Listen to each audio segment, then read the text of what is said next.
Hi everyone. In today's quick tutorial, I will show you how to use the RANDARRAY function in Excel. The RANDARRAY function generates an array for random numbers. It's super useful for creating a random data for testing analysis. Let's dive in. First, select the cell where you want the top left corner of your random array to appear. Then type equal to rand and array.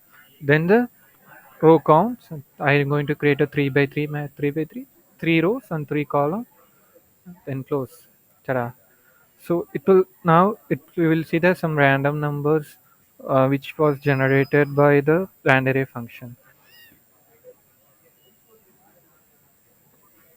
To get the integers between 1 and 10, for example, you can also for example to get an integers between 1 and 10, you can play rand array,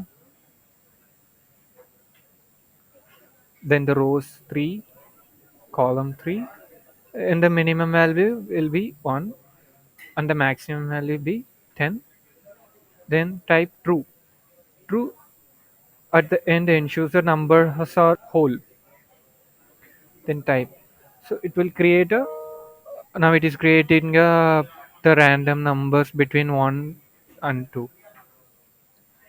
So that's how you can use the rand array function in Excel. Quick and easy. Don't forget to like and subscribe for the more Excel tips, and thanks for watching.